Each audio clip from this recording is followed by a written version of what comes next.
Donc on est le 23, c'est ça? Oui, le 23-4.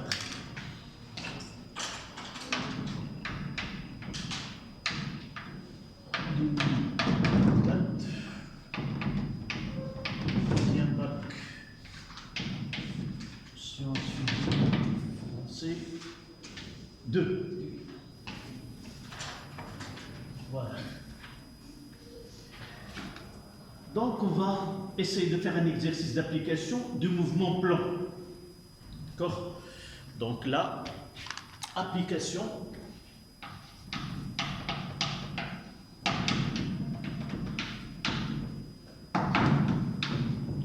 Le mouvement plan.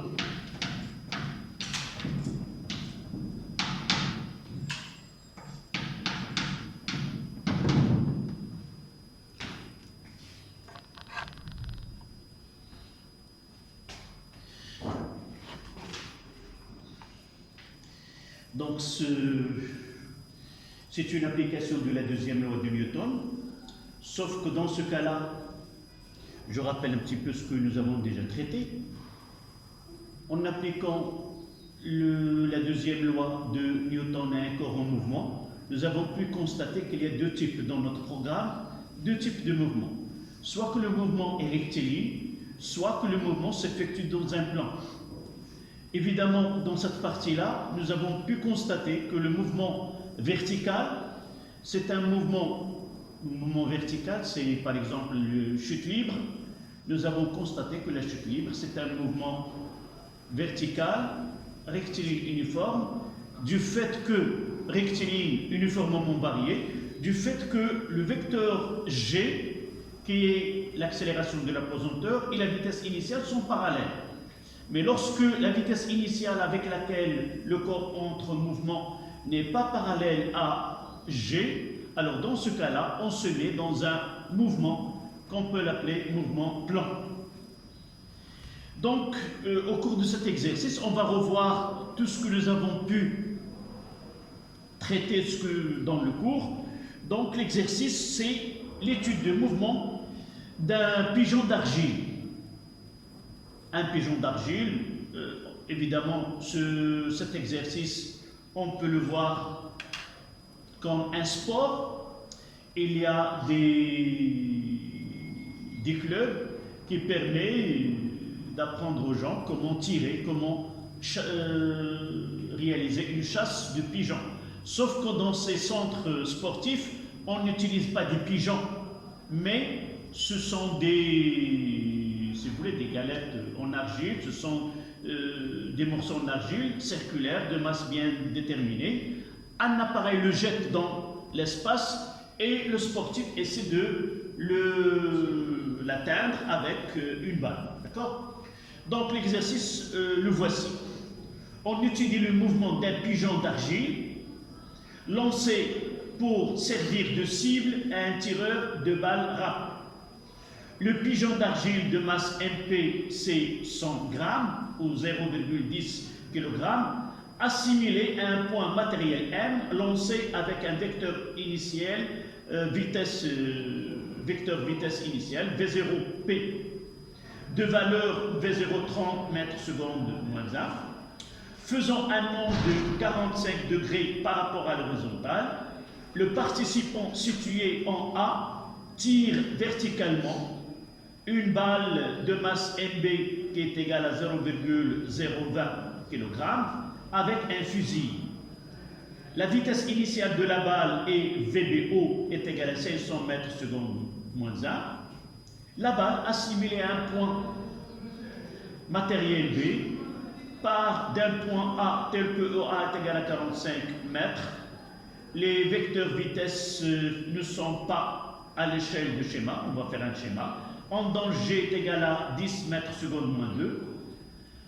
Puis là, une petite remarque, le temps correspondant à chaque mouvement sont notés différemment. T pour le pigeon d'argile et T' pour la balle du fusil. Voici le schéma, vous allez le tracer en même temps que moi.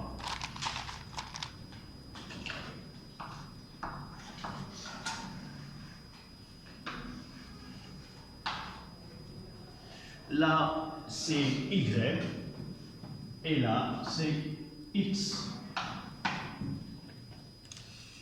Ici c'est le vecteur unitaire I.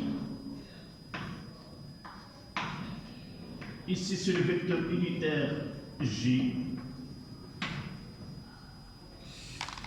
Donc VPO, c'est la vitesse initiale de pigeon d'argile, V, 0, P, qui fait un angle alpha.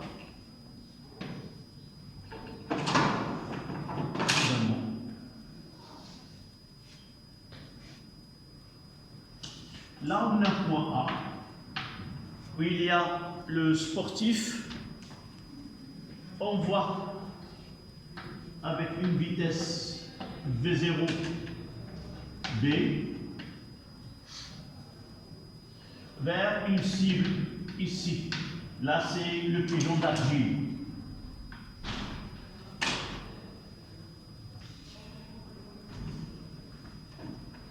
Voilà.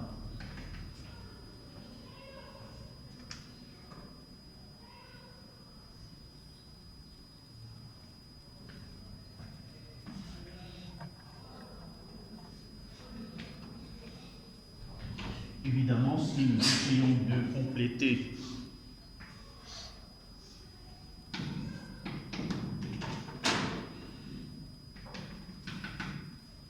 évidemment, c'est un mouvement, on va laisser de... Évidemment, le pigeon d'argile a été atteint, alors on n'a que des débris ici. Premièrement,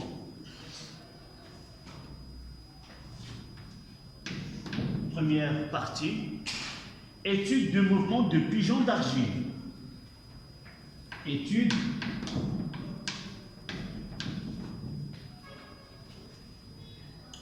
du mouvement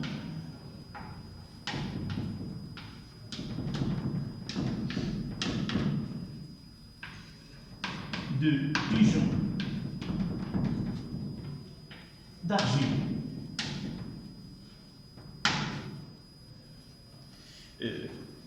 Il a le hamam min al-fakhar. Ce sont des galettes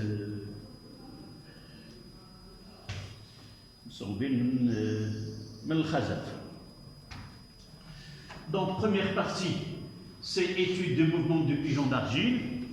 On notera T, le temps associé au mouvement de pigeon d'argile à l'instant T est égal à 0. À T est égal à 0, le pigeon d'argile part de haut. D'accord? Premièrement, on négligera les frottements sur le pigeon d'argile, établir l'expression A indice P, l'accélération de centre de gravité depuis l'accélération de ce pigeon d'argile qu'on assimile à un point matériel. Donc ce n'est pas la peine de parler de centre de gravité. Donc lorsque le système étudié a des dimensions négligeables, on peut parler de l'accélération de corps solide et non pas de l'accélération de centre d'inertie comme la deuxième loi l'exige. D'accord? Donc 1-1.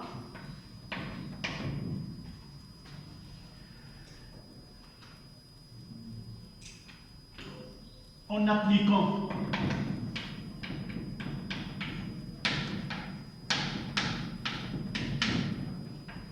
la seconde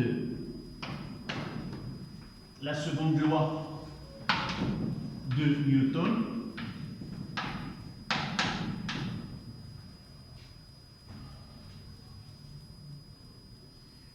établir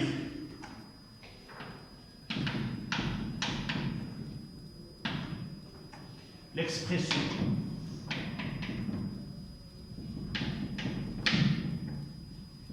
de A de pigeon d'argile, entre parenthèses, on néglige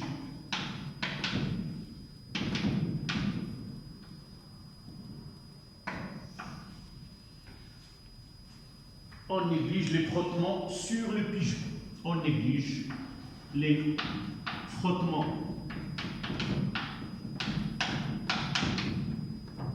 de l'air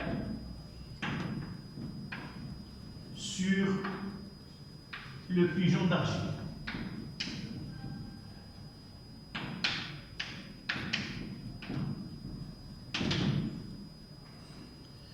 D'accord? Voilà la première question. On va la traiter. Donc on va appliquer quoi? D'après la question 1.1, en appliquant la deuxième loi. D'accord? Donc la deuxième loi, d'après la deuxième loi,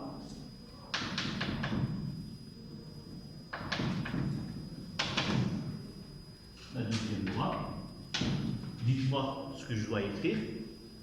Qu'est-ce qu'elle dit la deuxième loi?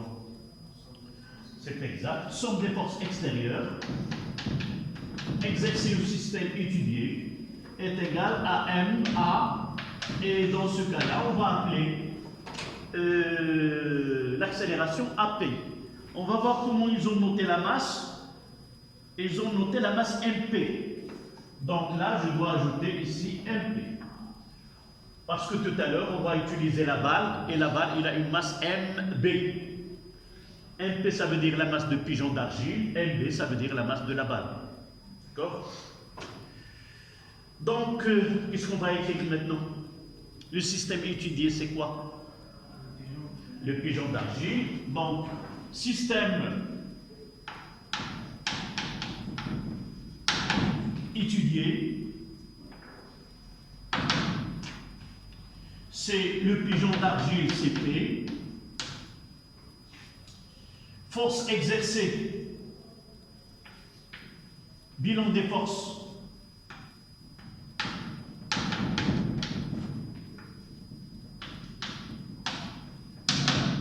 C'est quoi? Quelles sont les forces exercées sur ce pigeon d'argile?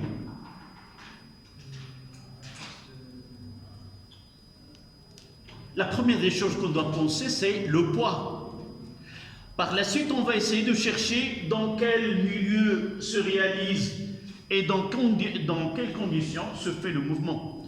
D'abord, il y a le P, le poids. D'accord? Mais monsieur, vous avez dit que si la masse est négligée, donc on ne va pas mentionner le poids. D'abord, c'est bien de poser cette question. En physique, lorsqu'on néglige quelque chose, cette proposition elle est limitée. On néglige les dimensions, mais pas le corps tout entier. D'accord? Lorsqu'on parle, on considère le système comme un point matériel. Dans la notion de point matériel, comme lorsqu'on va définir un corps et on va le considérer comme un point matériel, la physique nous dit, la première des choses, jamais on néglige la masse et la densité de ce corps-là. On néglige que les dimensions géométriques. Pourquoi? Tout simplement, lorsqu'on étudie une voiture en mouvement sur une autoroute qui va parcourir une distance de 100 km, alors dans ce cas-là, la dimension de la voiture, on peut considérer 2 mètres, 1 mètre et demi, de hauteur 1 mètre 50. Donc ces distances-là, dans ce parcours, dans cette trajectoire, elles sont négligeables. Donc on observe, on peut considérer comme un point. C'est comme lorsqu'on suit nous-mêmes dans une voiture, dans le GPS. Dans le GPS, qu'est-ce qu'on voit sur la carte? Un point. Donc, mais jamais on va dire négliger dimension, c'est négliger la masse, on ne va rien faire. D'accord? Donc toujours, on néglige que les dimensions et pas la masse. D'ailleurs, on peut étudier même un électron dans un mouvement, mais jamais on peut négliger sa masse. On peut la négliger devant autre chose. Comme ici, on néglige les forces de frottement devant le poids. Si nous essayons de calculer ces forces de frottement dans ces conditions, on va trouver que l'intensité de cette force, elle est presque négligeable devant celle du poids. Et par la suite, dans si vous voulez, la précision que nous voulons faire, alors c'est pas la peine de prendre en considération ces forces de frottement. Mais si nous voulons pousser l'étude un peu plus de façon plus précise, on peut faire ce travail. Là, il y aurait une question qui nous met en exercice, on néglige une chose, puis on va revenir et ne pas la négliger et voir quel est l'impact de ce que nous avons fait, est-ce que c'est acceptable ou non par la suite, d'accord? Donc revenons, on peut dire le bilan des forces, le poids, uniquement, pourquoi? Oui, le bilan de force, le poids,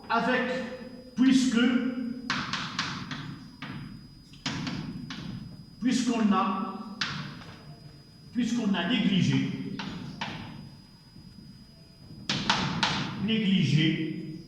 l'action de l'air.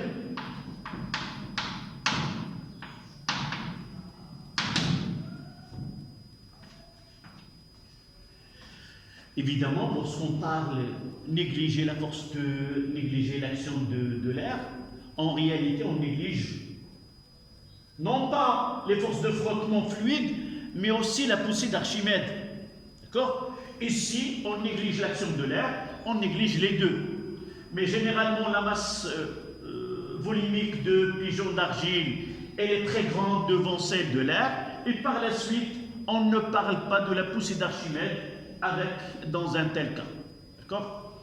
Donc, voilà, on va écrire tout simplement que P est égal à mg est égal à mp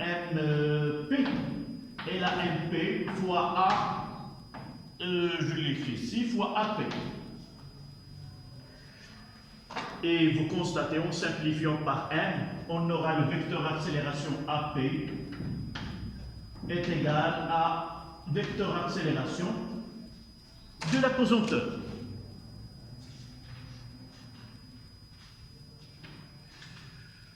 N'oublions pas que dans ce cas-là, on peut dire que le mouvement, c'est un mouvement comme il est. On l'appelle un mouvement de chute libre. Quelle est la définition d'un mouvement de chute libre? Quand on n'a pas Lorsque le mouvement s'effectue uniquement sous l'action de poids. Et lorsque l'accélération est g. Lorsque l'accélération est g, alors dans ce cas-là, on parlera d'un mouvement de chute libre. D'accord? La chute.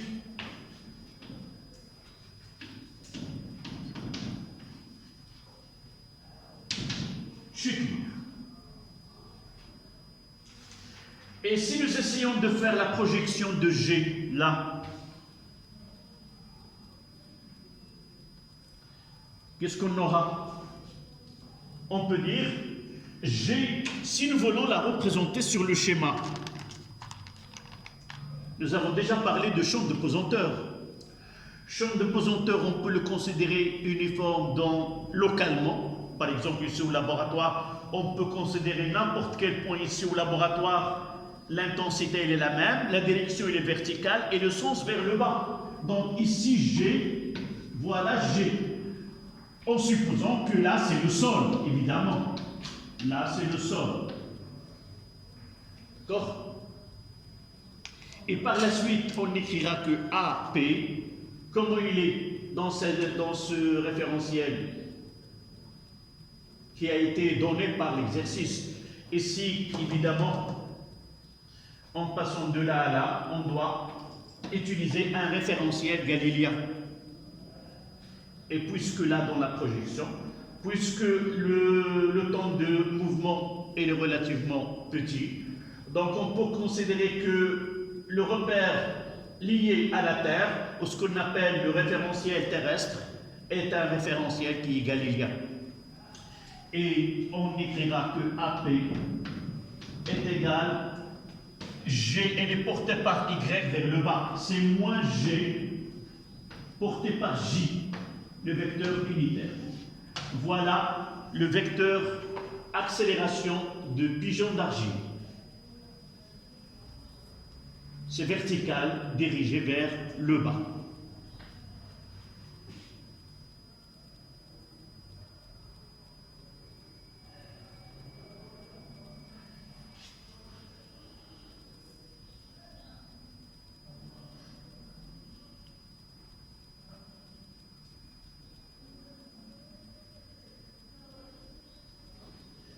Là, c'était un 1, un 2.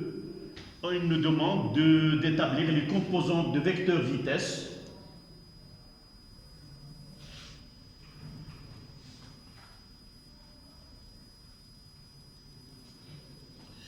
Un 2. Ici. Les composantes. En réalité, nous venons de le donner.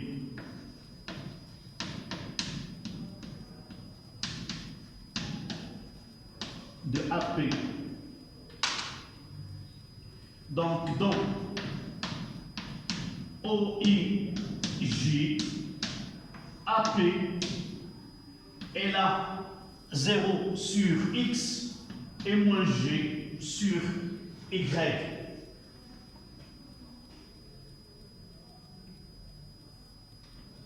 Voyez là la projection sur G perpendiculaire à l'axe OI, parallèle à OG à l'axe OY dans le sens opposé.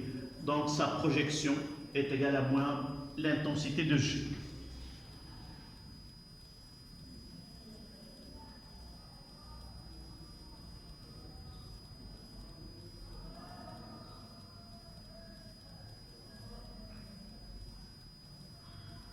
On passe à 1, 2.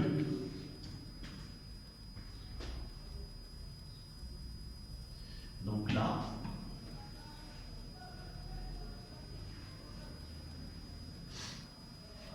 ça y est, je peux effacer ceci.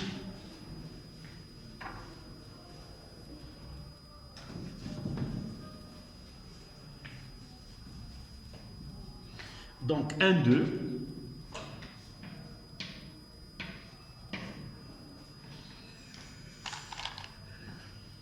Établir les composantes, établir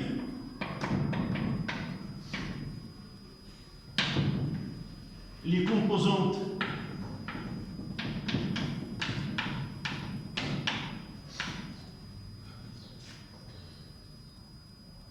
de VP, composante de V de P en fonction de temps.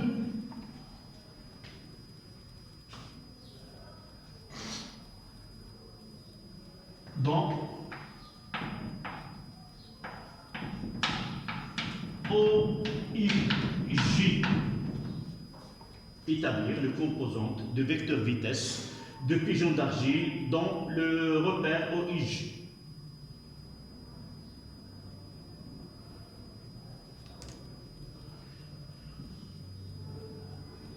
Donc, comment on va établir les expressions de vecteur vitesse de pigeon d'argile dans ce repère-là?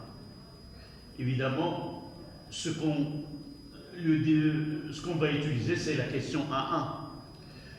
La plupart des exercices, on fait un travail successif. Ce qu'on trouve dans le premièrement, on va l'utiliser généralement dans le deuxièmement et ainsi de suite. Donc, quelle est la relation entre VP et AP?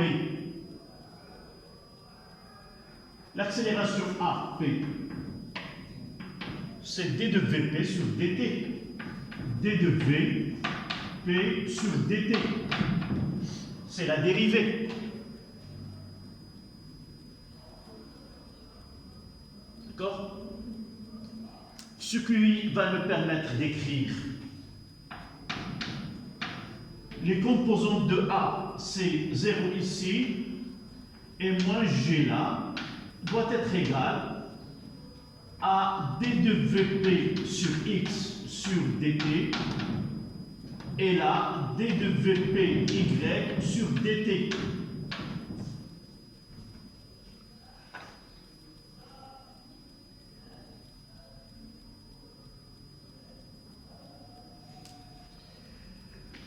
Dites-moi, la dérivée, c'est la dérivée d'une fonction égale à 0. Comment il est cette fonction?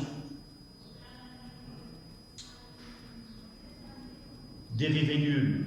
Ça veut dire que la fonction, il est une constante. Une constante, si on dérive une constante, c'est-à-dire il ne varie pas, sa dérivée est égale, sa variation, il est nulle. Donc on peut dire que de là c'est 1 et là c'est 2. Donc 1 nous permet d'écrire que V de P sur X est égal à une constante. Et c'est égal à une constante est égal à la valeur initiale, qui est égale à V0P sur X. C'est la projection de la vecteur vitesse à l'instant t est égal à 0.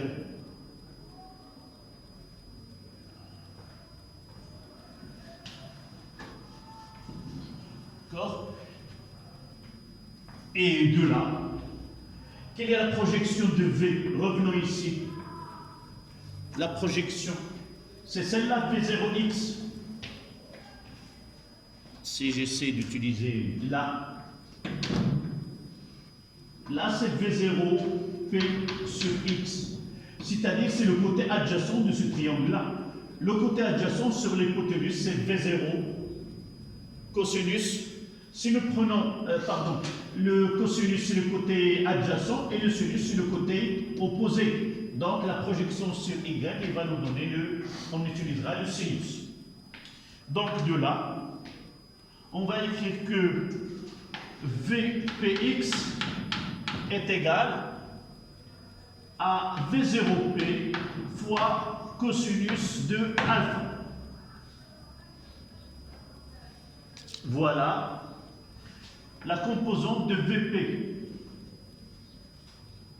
D'accord? Donc la dérivée est égale à 0. Donc ce qui est dérivé, la fonction dérivée 0, ça veut dire que la fonction est égale à une constante. La constante, on la détermine toujours à condition initiale à t égale à 0. À t égale à 0, la vitesse est V0p. Et de là, on détermine la projection sur l'axe des x. Maintenant, on passe à la 2, ici. La relation 2 nous permet de dire quoi? Si la dérivée est égale à une constante, comment est la fonction? C'est une fonction de quel type? C'est une fonction affine. Et la dérivée, c'est le coefficient directeur.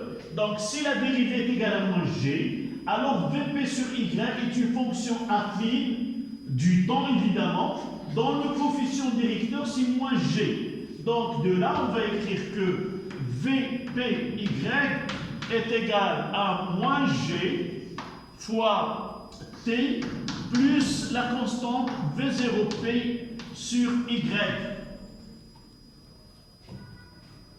Toujours lorsqu'on cherche la constante, lorsqu'on fait une intégration, on ajoute une constante, et cette constante, elle est relative à l'instant t est égal à 0. Si nous avons v, c'est v0x, v0y. Si nous avons x, c'est x0 et y0. On verra par la suite pour les équations. Comment est cette fonction-là? v0 sur y, c'est celle-là. Voici v0 ici, de là à là, c'est V0p sur Y. Et c'est le côté opposé. Le côté opposé utilise le sinus. Et de là, on va écrire que Vp sur Y est égal, c'est moins G d'abord fois T, plus V0p fois sinus alpha. Et voilà l'expression des coordonnées de V, de vecteur vitesse du pigeon d'argile.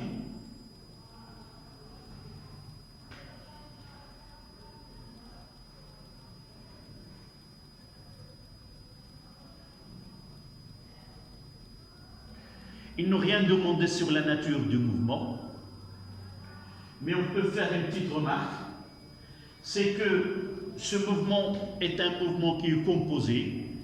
Notre étude dans ce repère nous a permis de faire une projection sur l'axe des X et l'axe des Y, et dire que ce mouvement-là peut être considéré comme la combinaison de deux mouvements, un mouvement sur l'axe des X dans la vitesse est constante, c'est-à-dire comme si G, ce pigeon d'argile, réalise un mouvement rectiligne uniforme sur l'axe des X et un mouvement rectiligne uniformément varié sur l'axe des Y.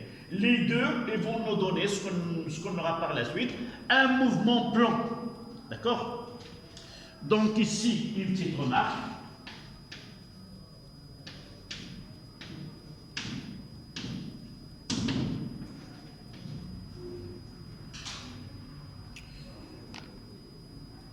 On peut considérer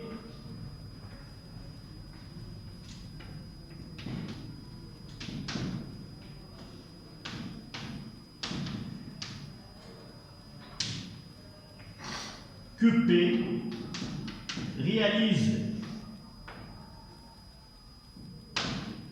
un mouvement rectiligne uniforme sur OU plutôt, et un mouvement rectiligne uniformément varié sur OG, sur l'axe des Y. NRU, ça veut dire mouvement rectiligne uniforme.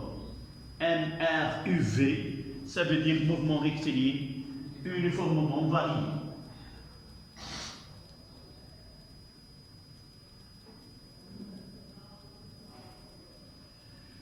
Dernière question de cette partie-là.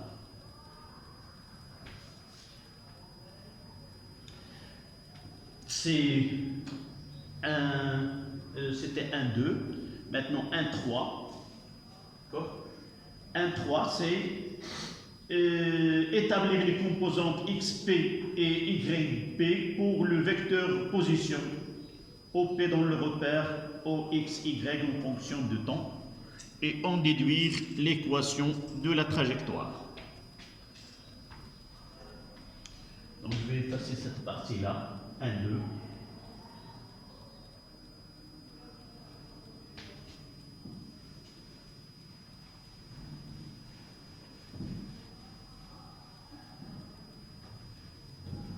Ça y est, vous avez terminé? Oui. Donc le temps d'écrire la question, 1, 3.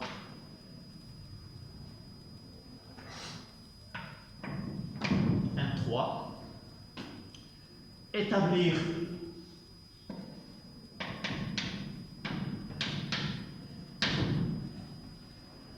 les composantes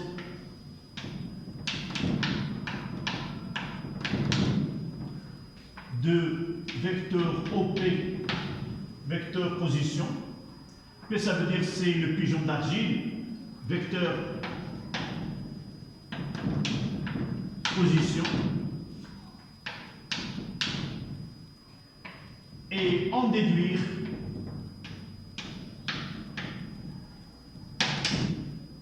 l'équation de la trajectoire.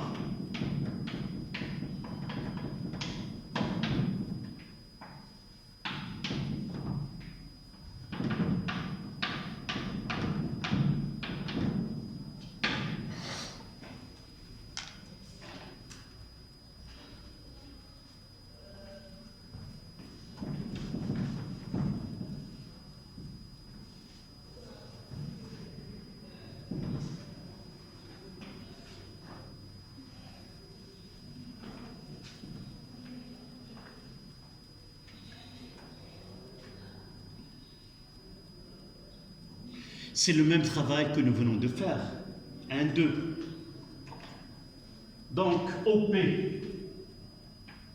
quelle est la relation entre la question 3 et la question 1, 2? Qu'est-ce que nous avons fait pour répondre à la question 1, 2? nous l'avons relié à la question précédente. Ils nous ont demandé l'accélération, puis la vitesse. Donc nous avons dit qu'il y a une relation entre la vitesse et l'accélération. Là, le vecteur position, elle est en relation avec la vitesse. Quelle est la relation entre les deux? Quelle était la relation entre la vitesse et l'accélération? Une relation de dérivée. Même ici, la vitesse V de P est égale à d de OP sur dt. La vitesse, c'est la dérivée de vecteur position. L'accélération, c'est la dérivée de vecteur vitesse. Et on peut dire que l'accélération est la dérivée seconde de vecteur position. Rappelez-vous ce que nous avons fait dans l'étude cinématique d'un mouvement. Nous avons parlé de l'accélération, de la vitesse et de vecteur position, et quelles sont les relations qui lient ces grandeurs cinématiques entre eux. D'accord? Donc dites-moi ce qu'on va faire. Si vous vous rappelez ce que nous avons fait en 2, 1, 2, qu'est-ce qu'on va faire ici? Ce VP, c'est quoi? Nous venons de l'avoir. Quelles sont les composantes de VP? Vous l'avez écrit, c'est V0, P, cosinus alpha, et là c'est moins G, c'est la question précédente, fois T plus V0, P, sinus de alpha. D'accord? Et ça donnera égal, c'est quoi? C'est d de x sur dt, et là c'est d de y sur dt. Le même travail, la même mathématique si vous voulez, sauf les grandeurs changent de nom et de considération physique. Mais mathématiquement, c'est le même travail. Ici, on va le noter de la même façon. Là, c'est 1 et là, c'est 2. La dérivée est égale à une constante. Ça veut dire que la fonction xp, là, on doit ajouter ici p, et ici yp.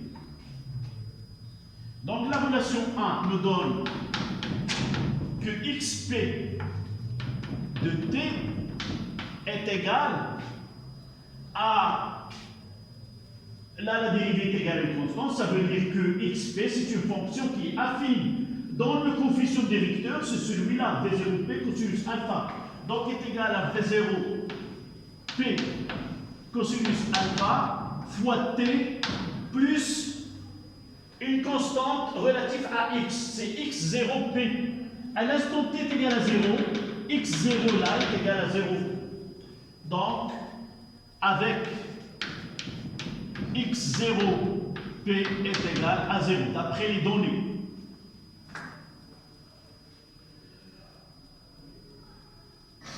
La relation 2, le même travail.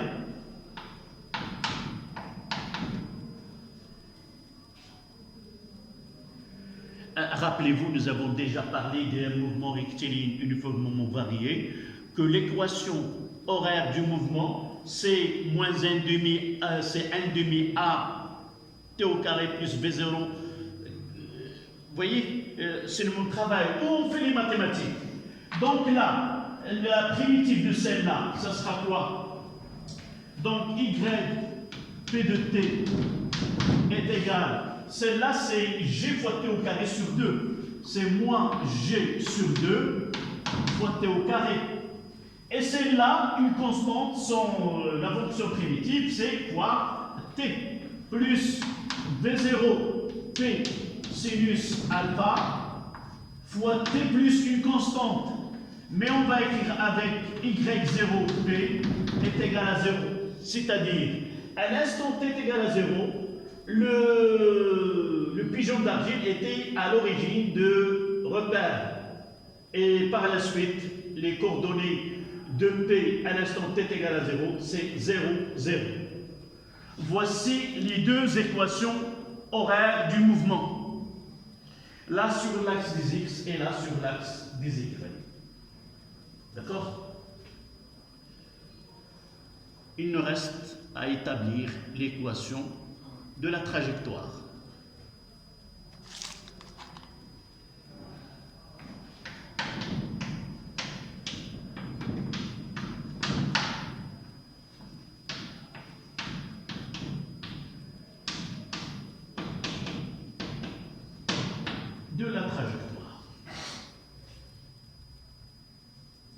L'équation de la trajectoire, c'est une relation mathématique qui lie les coordonnées entre eux. Y est égal à f de x. Voici l'équation de la trajectoire, c'est-à-dire aboutir à l'équation y est égal à f de x. Et pour avoir y en fonction du x, il suffit de substituer le temps, éliminer le temps entre les deux et obtenir cette équation de la trajectoire. Donc celle-là, on va l'appeler 1 et celle-là, on va l'appeler 2. Donc de la relation 1, il va nous donner que t est égal à xp sur v0 cosinus alpha. Et celle-là, c'est 1 prime. Et 1 prime, on va l'injecter dans 2. Donc 1 prime dans 2, il va nous donner. Donc y ici est égal, c'est moins g sur 2. Là, ça sera xp au carré sur 2 v0 carré cosinus carré. Donc ça sera sur 2 v0 carré p au carré fois cosinus carré alpha fois xp au carré. Là, je n'ai pas noté ici v0p. Et ici, c'est t, ça sera plus xp fois tangente alpha. Voici l'équation de la trajectoire suivie par le pigeon d'argile.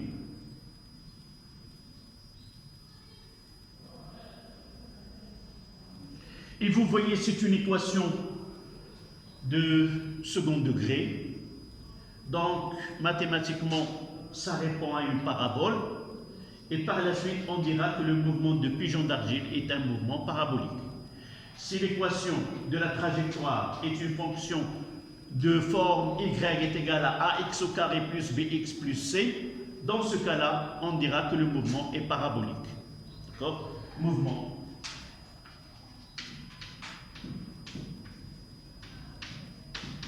parabolique. Je vais l'écrire ici. C'est un mouvement parabolique.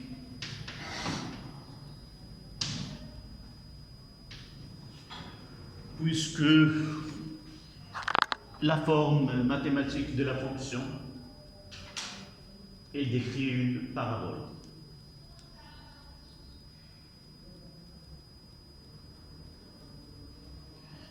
Là, c'était la question.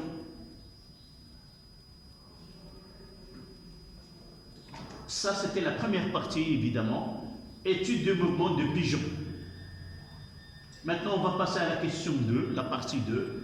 C'est est-ce que le tir va être réussi ou non? Est-ce que ce sportif-là, elle va atteindre le pigeon d'argile dans cette position-là? Donc, c'est la partie qu'on va traiter après la récréation. Deuxième partie, est-ce que le tir a réussi?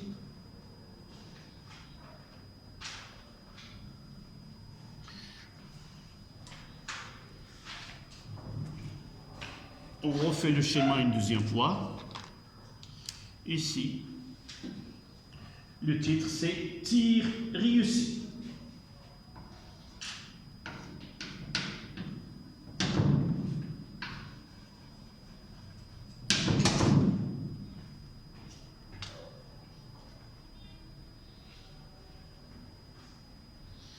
Je vais revenir à l'introduction de l'exercice pour rappeler, parce que ce que nous venons de faire jusqu'à maintenant, ce sont que des questions relatives à la cinématique et à la dynamique de l'exercice. Mais là, on va voir l'utilité de cette étude-là. Donc, on étudie le mouvement d'un pigeon d'argile lancé pour servir de cible à un tireur de balle trappe. Ici, en A. Le pigeon d'argile de masse MPC 100 grammes, assimilé à un point matériel et lancé avec un vecteur vitesse VPO de valeur VPO c'est 30 mètres secondes moins 1, faisant un angle de 45 degrés par rapport à l'horizontale. Le parcours situé en A, le participant situé en A tiré verticalement une balle de masse MPC 20 grammes avec un fusil. La vitesse initiale de la balle c'est VBO 500 mètres secondes moins 1 et la balle assimilée à un point matériel B part du point A tel que OA est égal à 45. De là à là, c'est 45 mètres. Donc, je vais noter VBO. Voici les données. VBO est égal, c'est 500 mètres secondes moins 1. La masse de la balle MBC 20 grammes. Quoi d'autre? C'est alpha. Alpha est égal à 45 degrés. G, c'est 10 mètres secondes moins 2. V0P, c'est 30 mètres secondes moins 1.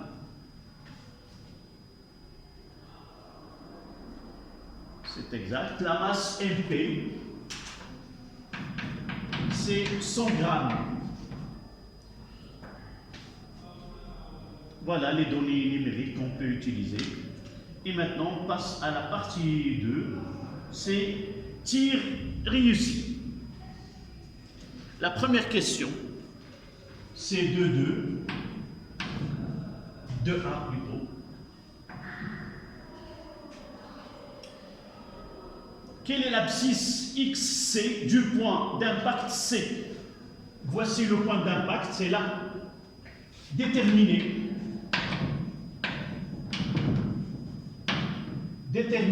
l'abscisse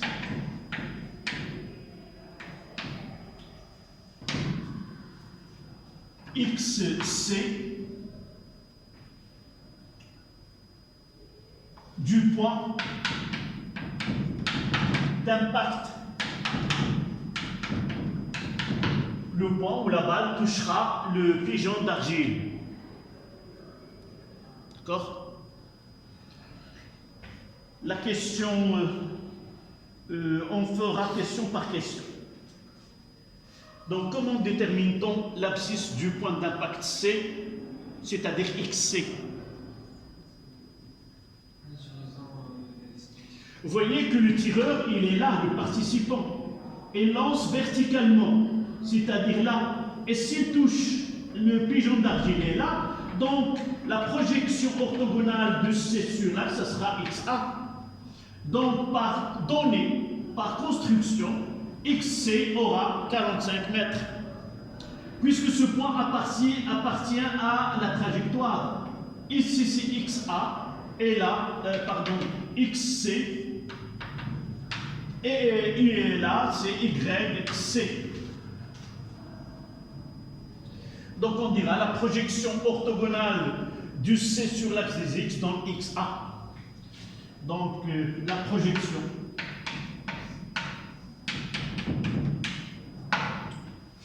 orthogonale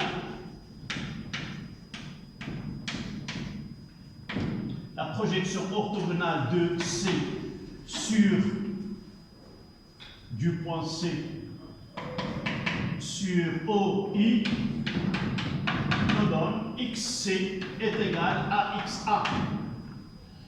Et par la suite, XC est égal à 45.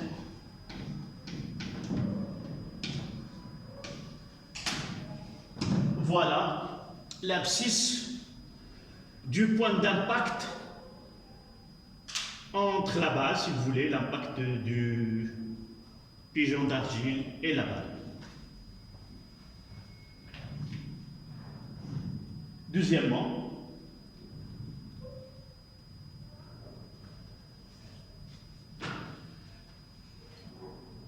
de 2. Vérifier.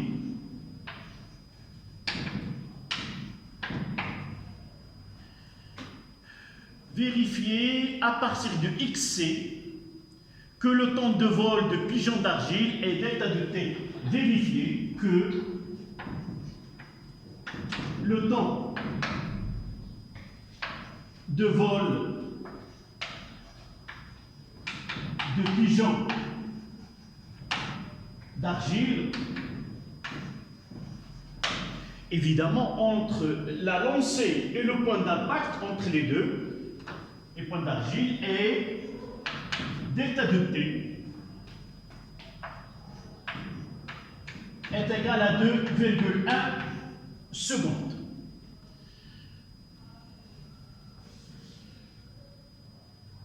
Donc, voilà. Vérifier que l'abscisse, à partir de l'abscisse XC de l'impact, que le temps de vol de pigeon et delta de T est égal à 2,1. D'accord? On a la vitesse, on a le temps.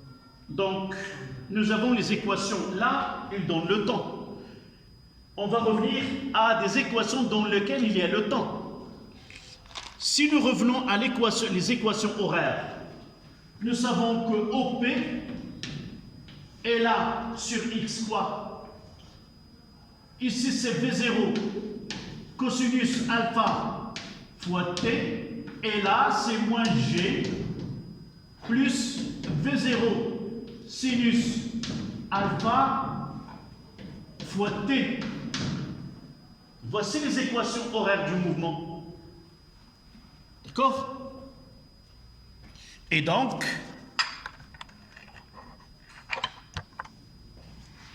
qu'est-ce qu'on va faire maintenant? Là, c'est X. On va utiliser celle-là. X de T est égal à V0 cosinus alpha fois T. Donc, XC est égal à V0 cosinus alpha fois TC.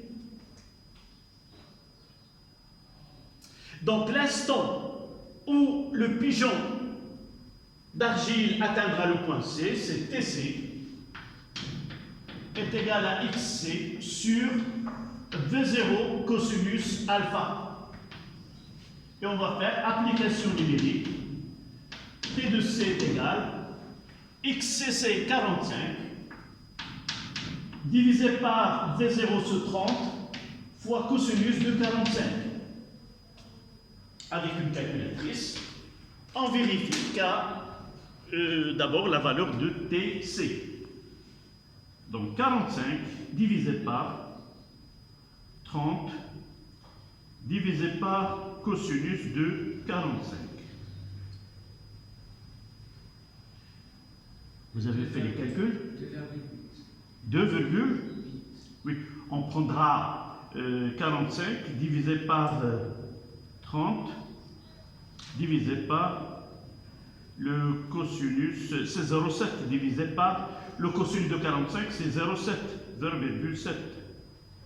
Et ça donne 2,14. Donc on peut dire que TC, là, c'est 2,1 secondes. Mais delta de T, c'est quoi? C'est TC moins T0. Donc l'instant T0, c'est l'instant de départ qui est 0. Donc on peut dire de là que delta de T, la durée de vol, c'est 2,1 secondes. Nous avons d'abord déterminé l'instant où le pigeon d'argile atteindra le point d'impact. Et la durée, c'est une différence entre deux instants, l'instant d'impact et l'instant de départ.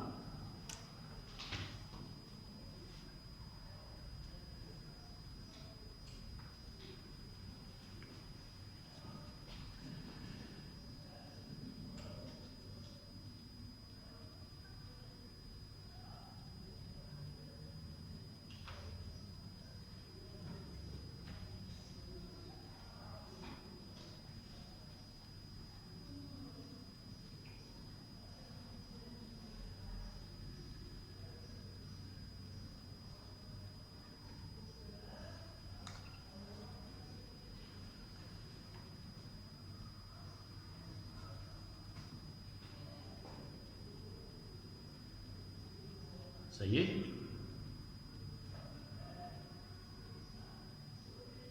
On passera à la question 2,2.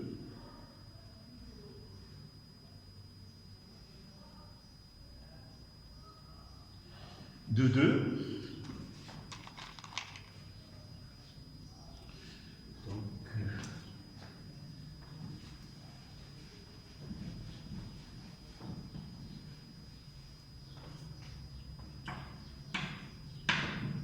De 2. Vérifier à partir de l'abscisse XC de l'impact.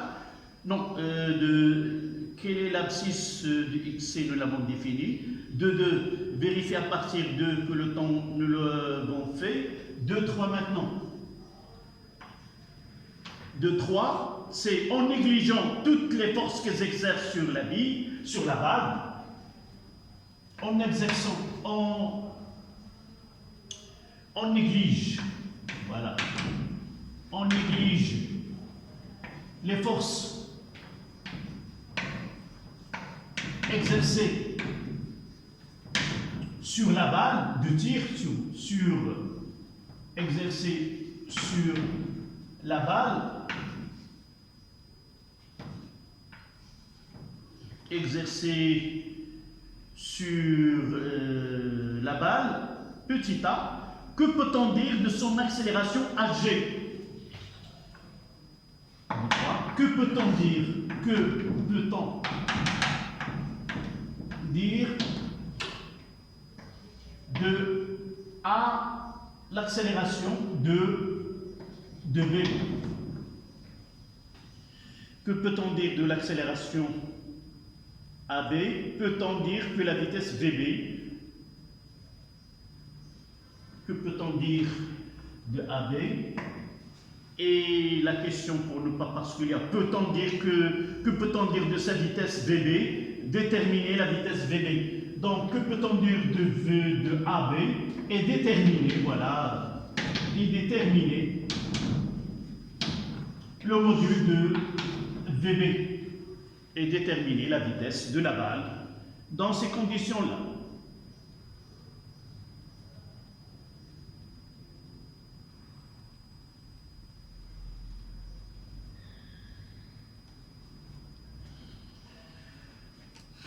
Donc cette partie, je vais l'effacer.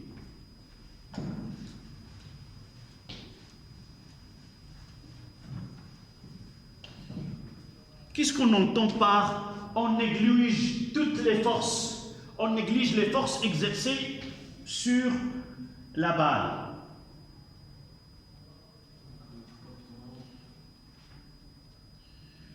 Pour négliger toutes les forces exercées sur la balle, on doit faire l'inventaire des forces d'une façon générale. Il y a d'abord le poids et il y a l'action de l'air. Donc le poids P et l'action de l'air, ce sont les forces qui s'exercent sur la balle.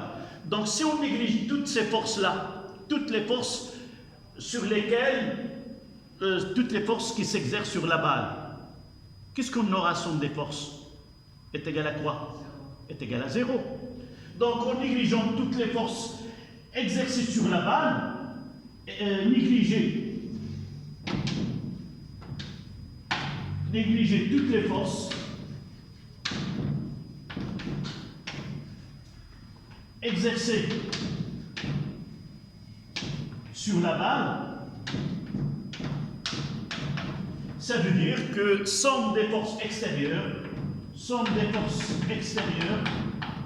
est égale à 0, ce qui donne que Hg, évidemment, à l'accélération de la bille de la balle est égale à 0, et par la suite, la vitesse V de la balle est égale à une constante.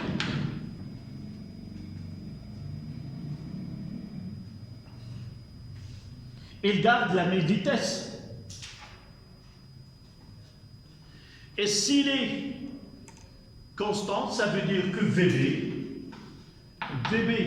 en fonction du temps est égal à V0B, qui est égal à 1600 mètres secondes moins 1.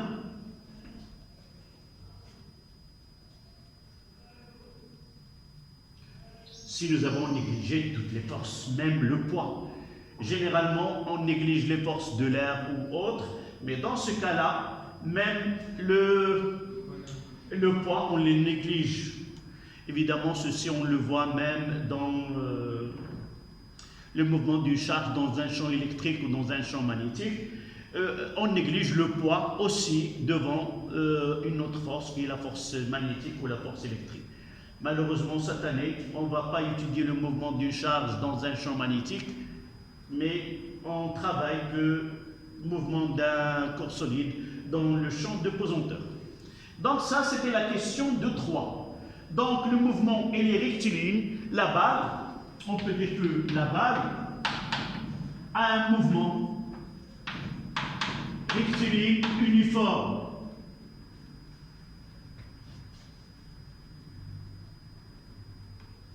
D'accord? On va revenir à la question suivante.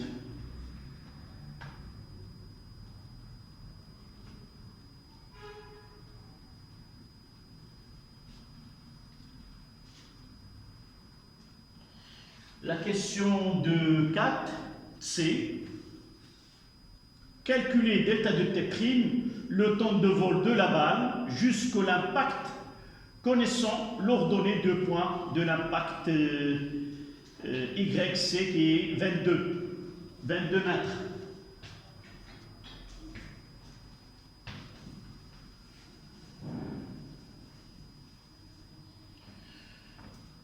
Donc 2, 4.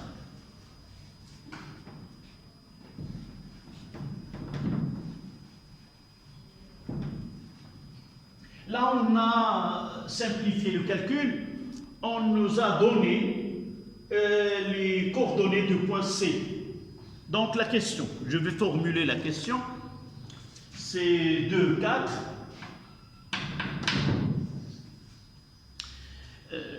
Je rappelle ce que nous sommes en train de faire. Tout à l'heure, nous avons parlé de mouvement de pigeon d'argile et nous avons calculé le temps mis pour que le pigeon d'argile atteigne le point d'impact. Maintenant, on va essayer de calculer le temps mis par la balle pour atteindre le point d'impact.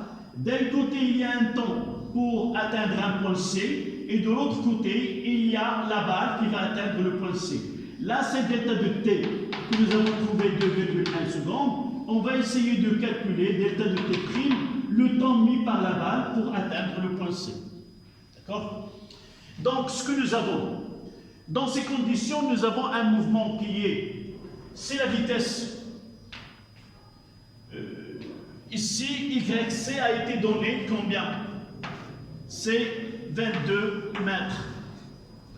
Donc, pour calculer ce delta de P', qu'est-ce qu'on va faire?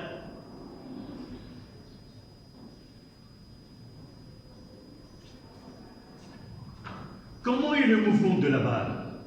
VBO. Mouvement rectiligne uniforme. Donc, la balle a un mouvement rectiligne uniforme. Donc, l'équation horaire, ça sera x' de t est égal à V0b, VBO fois t' plus x0, on prendra ici l'origine en A. Donc xc, et là c'est tc', donc tc' est égal à x'c sur VBO. Donc là, la distance parcourue, c'est la vitesse, c'est... Pardon. Là, je dois faire... je reprends. Là. De là, c'est exprime. Qu'est-ce que ça veut dire exprime là, dans ce cas-là? Le mouvement, comment s'effectue? Là.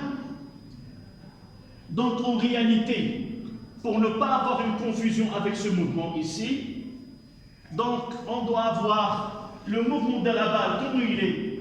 Il est vertical, selon Y. Donc je peux dire que Y' de B est égal à VBO fois T'. Pour ne pas avoir une confusion avec le mouvement selon l'axe des X pour le pigeon d'argile.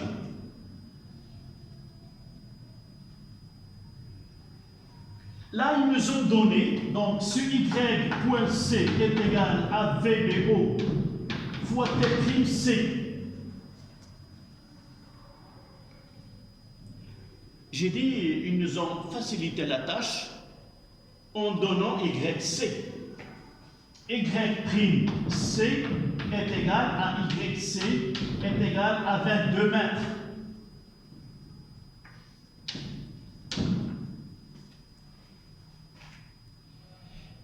Mais s'ils ne nous donnent pas cette l'ordonnée de point C, comment peut-on calculer, vérifier vraiment que c'est 22 mètres? Comment? Dans les parties que nous avons déjà traitées, nous avons l'équation horaire, l'équation de la trajectoire. Qu'est-ce que nous avons écrit? Une remarque là. Calcul de YC. Nous avons Y est égal à moins G sur V0P au carré cosinus au carré alpha fois X au carré plus X tangente alpha. Si nous appliquons l'équation horaire en ce point, on aura YC est égal, c'est moins 10 divisé par, là c'est 30 au carré, fois, il y a un 2 ici, je l'ai oublié, un 2, fois cosinus de 45 au carré. XC c'est 45 au carré, plus 45 mètres fois tangente de alpha, là c'est 1, tangente de 45. Et si nous calculons ceci, on aura ce YC, c'est 22. C'est 22 mètres. D'accord? Là, en réalité, on peut vous poser la question, calculer l'ordonnée du point C, et on doit revenir à l'équation de la trajectoire pour déterminer cette valeur-là. D'accord? Donc on continue là. Donc T'C, ça sera donc T'C est égal, c'est 22 divisé par 500.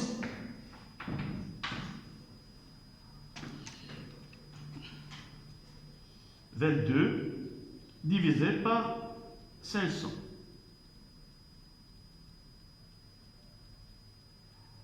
C'est 4,4 fois 10 moins 2. Donc, T'C, c'est 4,4 fois 10 moins 2 secondes.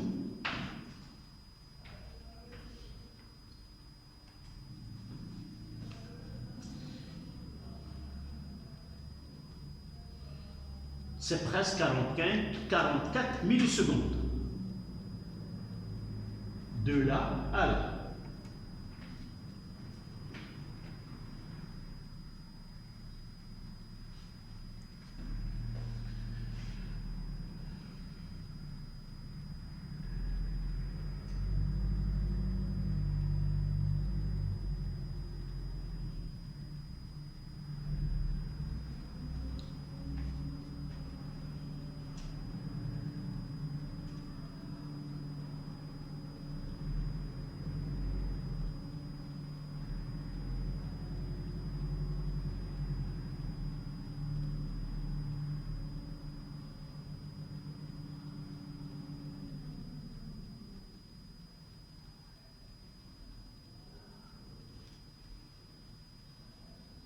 D'accord?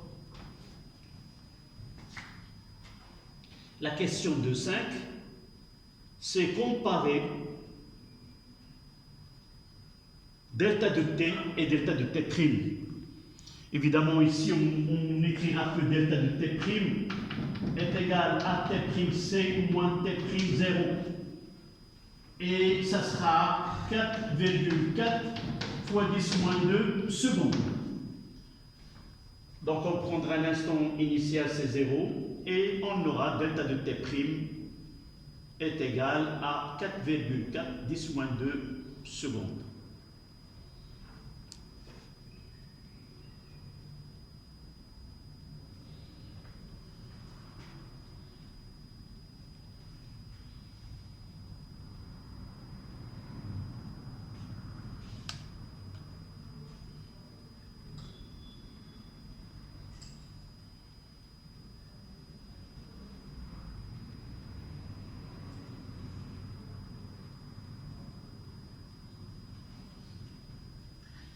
D'accord? La question maintenant dans 5, 2, 5.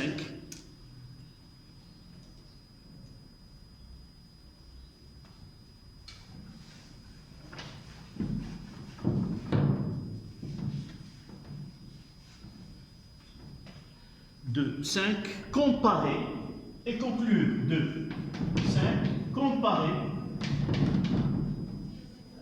delta de T et delta de T', conclure.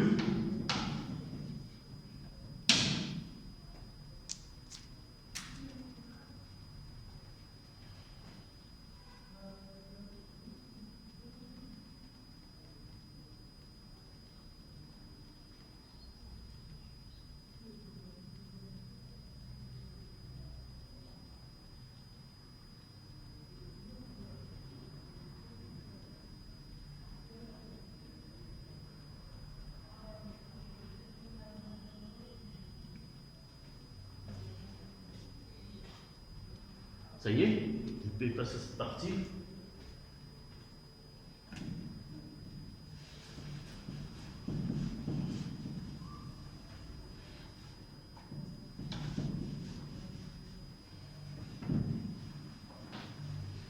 D'abord, on écrira les deux expressions. On a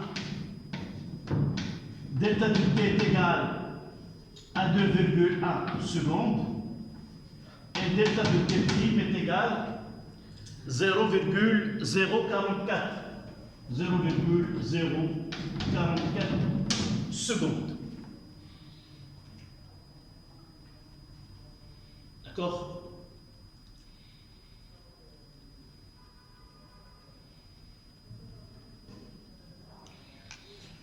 À première vue, qu'est-ce qu'on peut dire?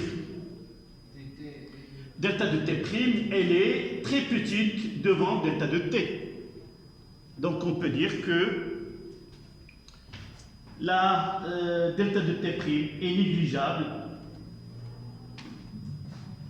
Delta de T' est négligeable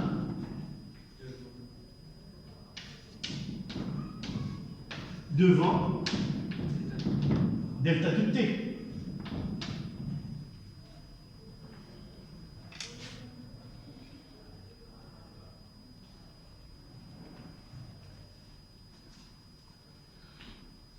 Mais essayons de voir la réalité. C'est-à-dire, deux points de vue, temps, elle est négligeable. Mais essayons de voir la distance parcourue par le pigeon d'argile pendant sa durée. Et n'oublions pas, nous avons considéré que ce pigeon d'argile, elle est négligeable. Donc, généralement, le pigeon d'argile, je vais essayer de chercher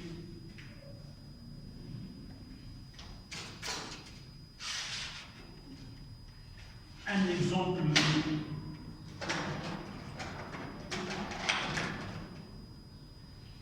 Je n'ai pas une forme qui est... Mais généralement de cette dimension.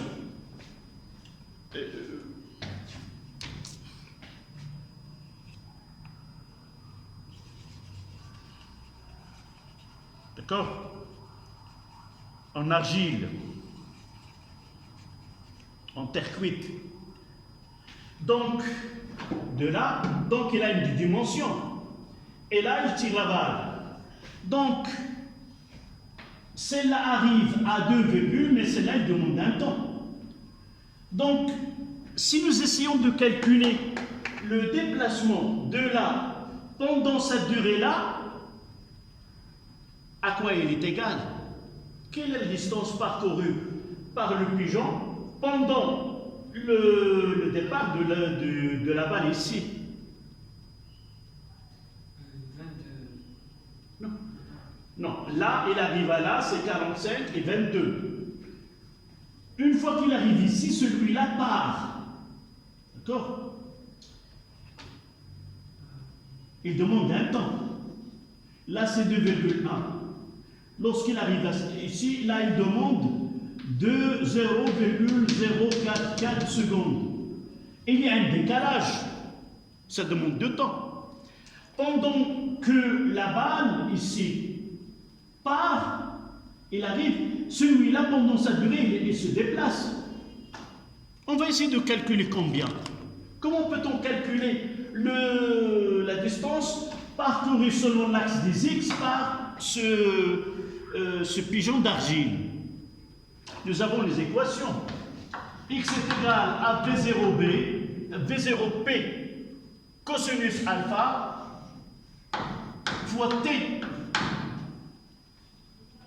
Et nous avons sur Y moins G, moins G sur 2, T carré plus... d'accord? On s'intéresse uniquement au décalage selon l'axe des X. On va remplacer par 0,044. D'accord? Donc ce delta de X, si vous voulez, X est égal.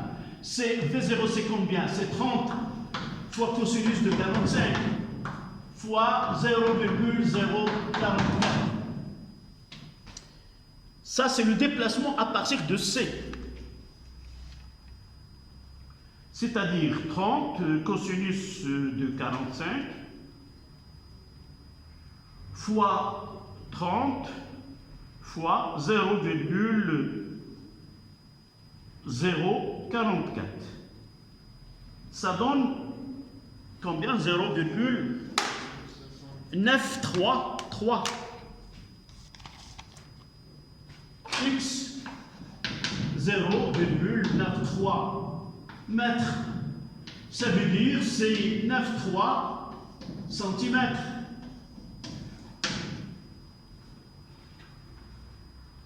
Donc la distance en réalité n'est pas négligeable.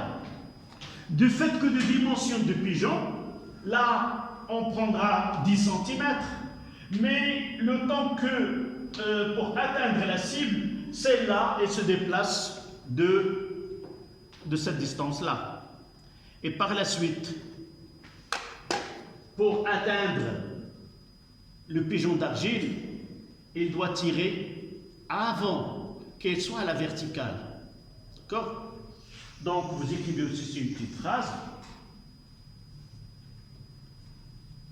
En fait, la distance parcourue par le pigeon d'argile est loin d'être négligeable.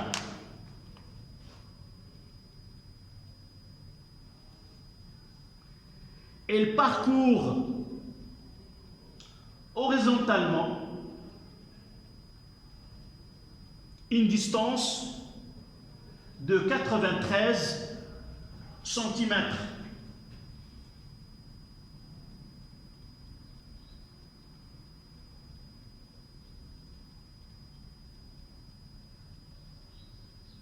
Voilà, on passe à la question suivante. C'est la discussion de l'effet de poids sur la balle.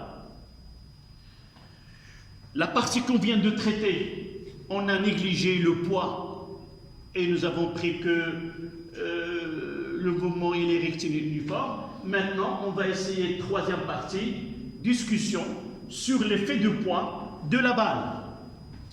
Donc,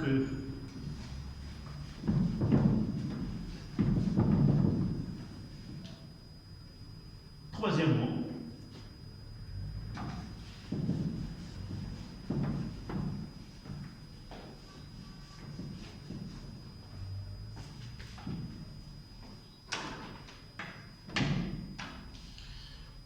discussion de l'effet de poids.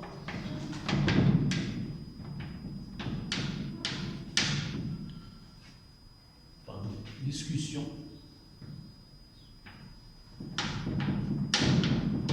de l'effet du poids de la balle.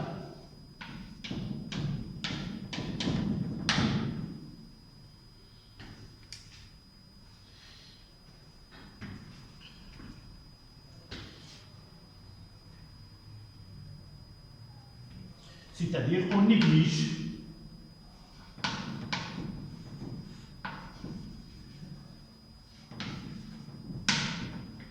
que l'action de l'air sur la balle. 3-1.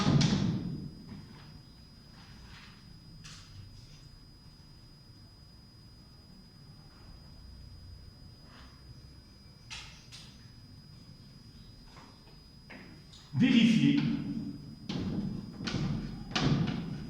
que V de la balle selon Y, V de la balle selon Y est égal à moins G fois T plus V0 B.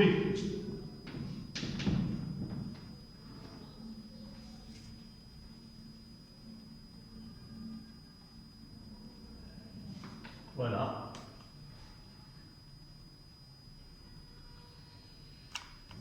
Le travail que nous venons de faire en deuxièmement, qu'est-ce qu'on va faire ici? Deuxième loi de Newton. Pour arriver à la fonction de V, on doit déterminer l'accélération. Donc, deuxième loi de Newton, que sigma des forces extérieures est égal à MA B.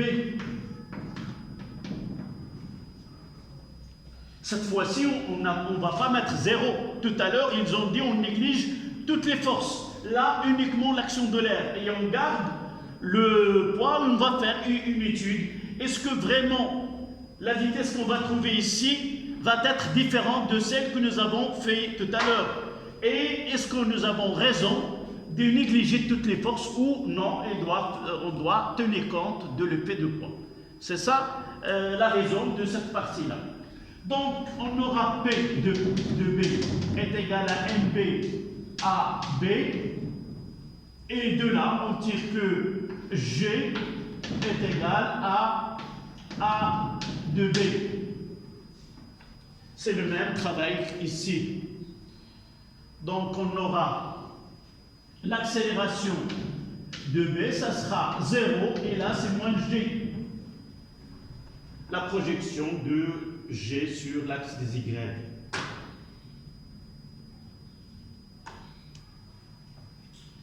Et de là, nous savons que V de P de B, D de V de B sur DT est égal à AB. C'est la relation qui relie l'accélération avec le vecteur vitesse. Et de là, on va écrire D de V X de B sur dt. Et là, D de V Y B sur dt est égal à 0. Et là est égal à moins G.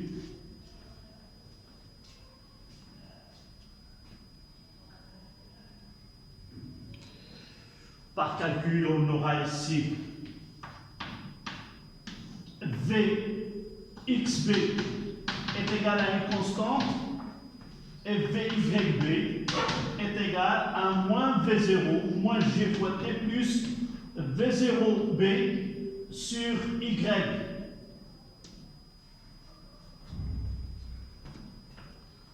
Ça, nous faisons l'intégration.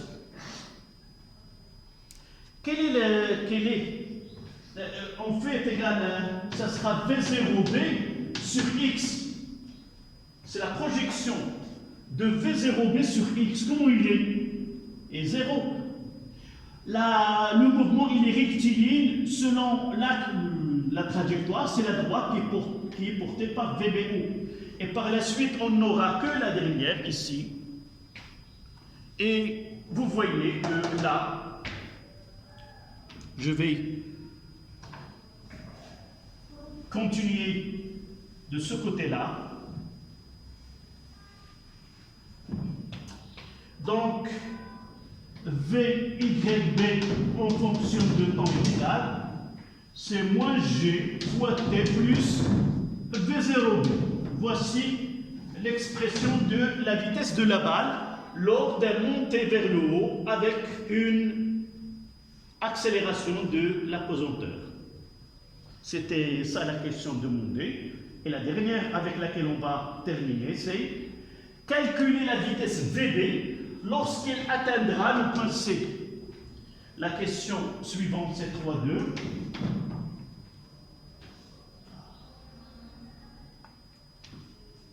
Voilà, calculer VB, VYB lorsque t est égal à 0,044 secondes. Et justifier pourquoi on a négligé le poids. Donc, calculer la vitesse V après, lorsqu'il va atteindre cette partie-là, et justifier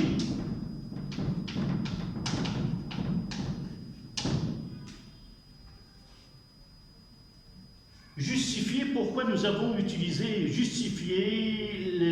pourquoi on a négligé, justifier pourquoi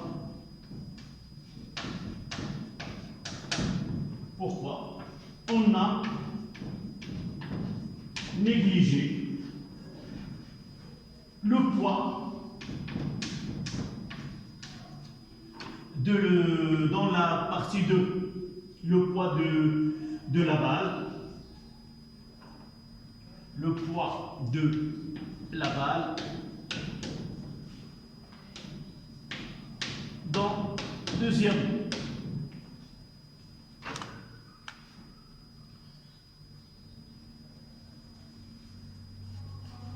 Vous voyez là que dans cette considération, le mouvement s'effectue sous l'effet du poids, sous l'action du poids. Donc le mouvement, il est dans la montée, c'est un mouvement rectiligne uniformément varié, et il est retardé.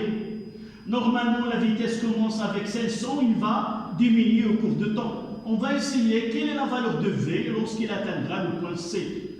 Est-ce qu'il y a une différence entre avoir VBO ici 500 et là 500, ou on aura 500 ici et là une valeur, est-ce qu'elle est différente? On peut le considérer différent de celle que nous avons un mouvement rectiligne uniforme. D'accord? Donc, comment calcule-t-on ce VB? Nous avons ici la relation. Calcul de VB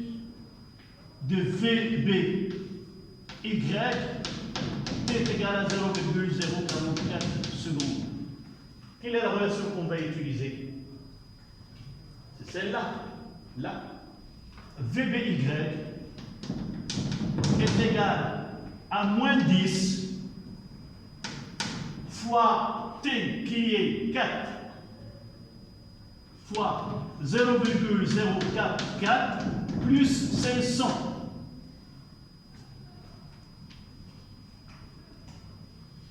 C'est-à-dire 500 moins 0,44, ça donne 9,499. Voilà. VBY est égal à 499,56 mètres secondes moins 1. Presque la même. Donc, qu'est-ce qu'on peut dire? Nous avons raison de négliger le poids dans la première partie.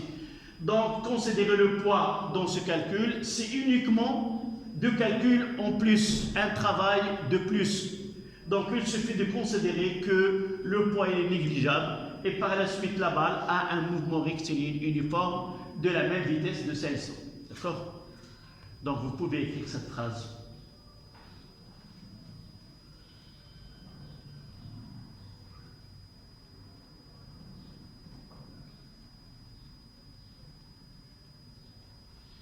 La variation de la valeur de la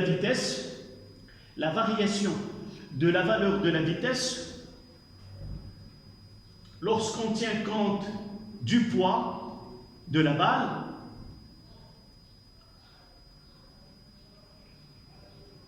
est négligeable devant la valeur de cette vitesse